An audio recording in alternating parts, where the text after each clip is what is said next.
Good morning, everyone. A warm welcome for you all to my presentation. Today, the topic I am going to discuss is vegetable gardening.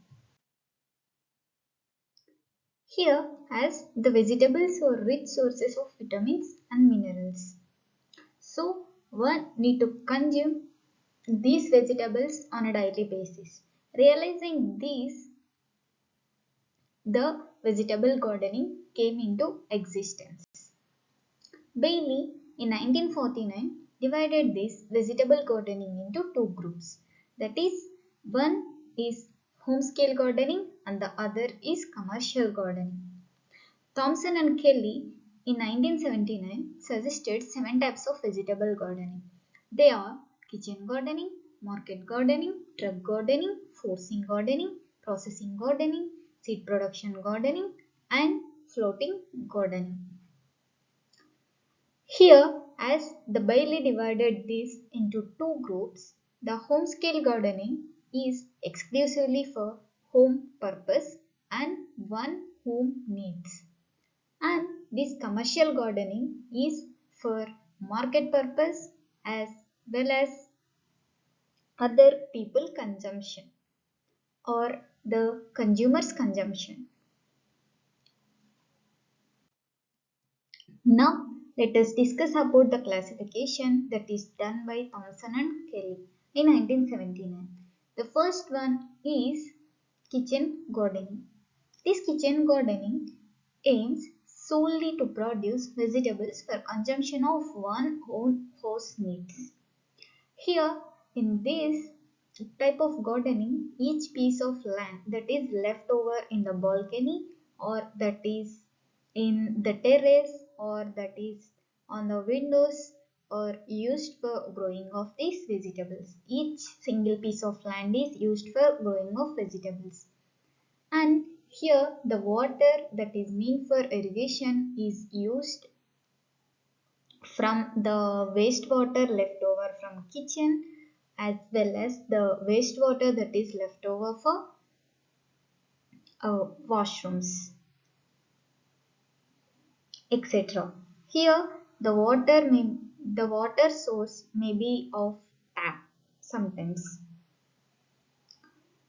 Here the selected site should be preferably free from shade of house of planted trees. The course of setting sun being southwest. Perennial trees like papaya, lemon, banana are planted in north direction of the kitchen. As the sun sets in southwest, we have to plant the perennial crops like papaya, banana, lemon, mango, etc., which are shade giving plants should be planted in north direction of the kitchen. In the corner pit of suitable size should be dug out. The waste of kitchen and other decomposable material may be dumped there, which can be later used as compost or organic manure for this kitchen gardening. Here, the highlights of this kitchen garden are it is very intensive method of cultivation and the kitchen garden is usually grown on the backside of the house for growing of vegetables. Sometimes the sills, window, house roof, pots, etc. are used for cultivation. Here on one end of the garden, the compost pit should be dug out to decompose the waste that is collected from the kitchen garden as well as the other.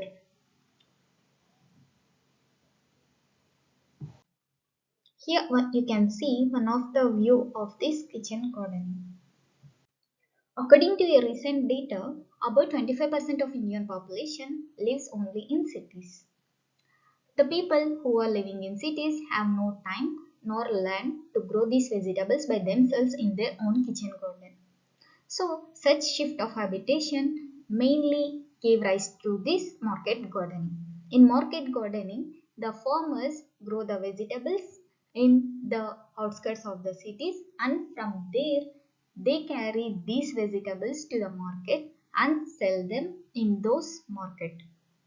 This is also intensive method of cultivation.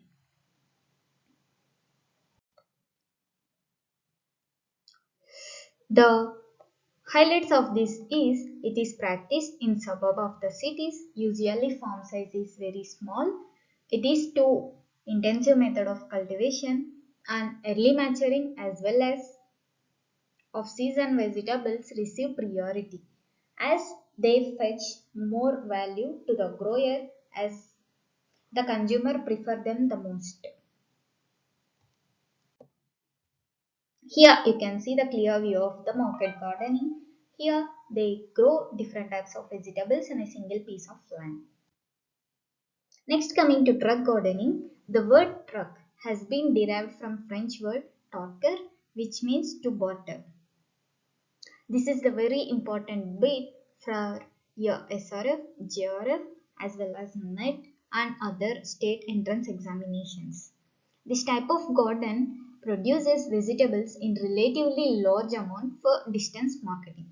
This is the extensive method of cultivation. Growing especially one or two crops is practiced.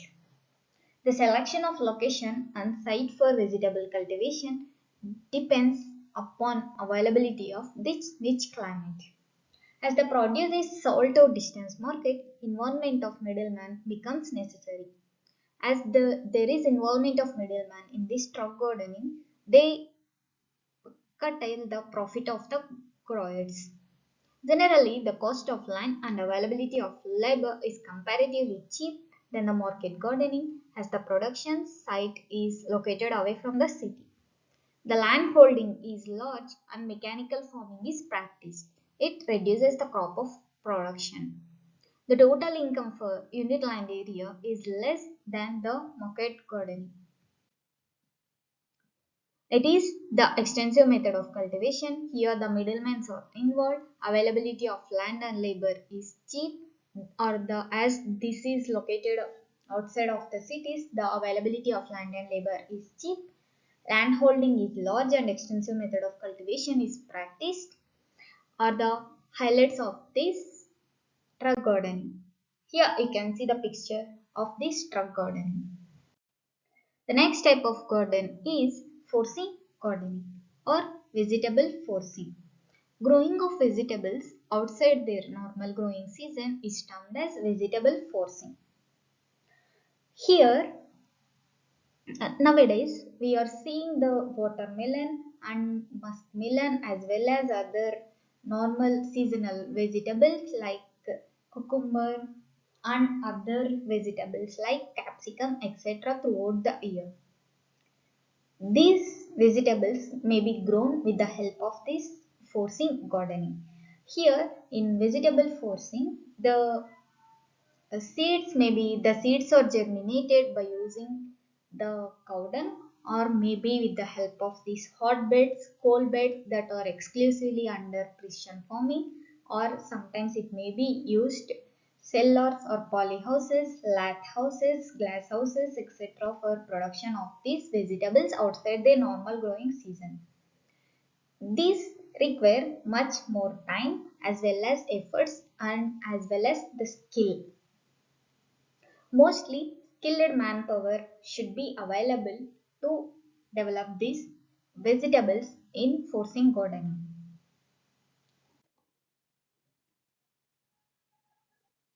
Highly priced and much demanded vegetables like tomato, cucumber and mushrooms are very suitable for growing in this vegetable forcing as they fetch more value under particular times and the farmer will get more returns from this forcing garden.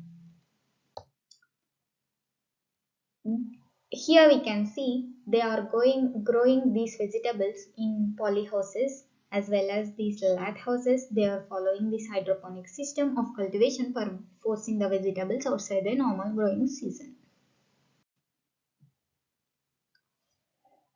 The next garden is processing garden.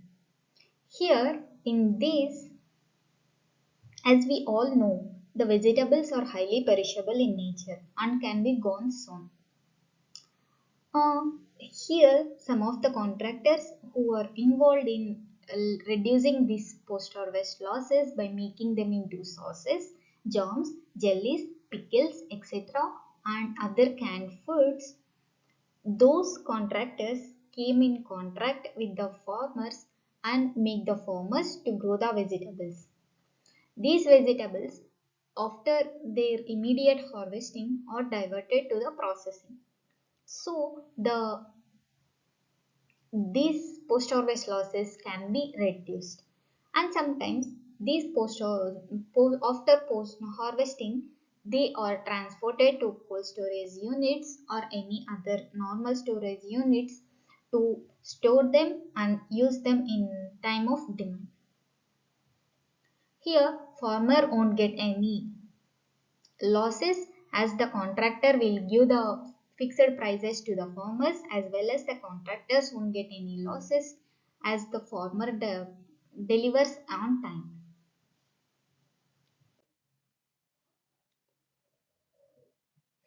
The highlights is this processing garden is intended to supply vegetables to processing units located around processing units.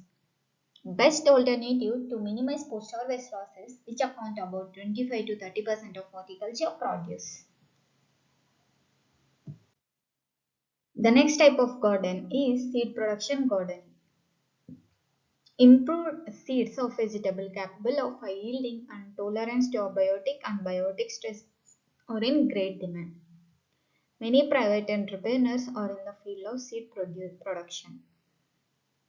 Here in this seed production gardening, the isolation distance means the spacing between the two plant varieties and the rogging practices are maintained for production of these seeds.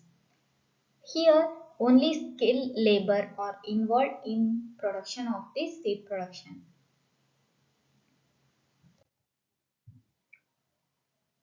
Practice on commercially large acres, highly specialized and required special care like rogging, maintaining isolation distance, etc. Rearing honeybees increases seed production. The land remains occupied for considerably long period. Being longer duration crop, the cost of labor watch what is more. The next and the last type of garden is floating garden. It is located in the Lake of Kashmir. Most of the vegetables that are supplied to Srinagar are produced in this floating garden. To grow vegetables, a floating base is prepared from the roots of typha grass. The grass grows naturally in the wild form in the lake. When floating base is ready, seed sowing or transplanting is done over leaf compost available locally itself. Time to time as when needed. Intercultural operations like removal of weeds, watering, application of fertilizers, pesticides, etc. are made through pots. And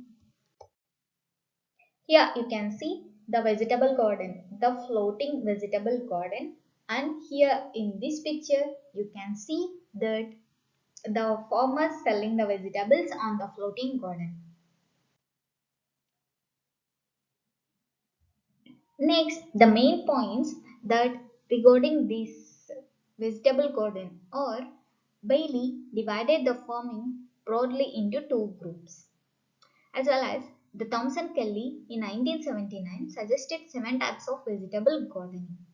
The year is very important for students who are preparing for NET, SRF, JRF, etc. Market gardening is the intensive method of gardening, whereas the truck gardening is the extensive method of gardening. These are the main points. The word truck has been derived from French word torquer, which means to water. Floating garden is exclusively practiced in the Lake of Kashmir. Leaf of taifa is used as base for rising of this vegetable. Here, sometimes in some examinations, they may ask which grass is used as the base of rising vegetables in floating garden of the lake. The answer should be taifa grass. Thank you for watching my video. Please do like, share, subscribe and comment. Thank you.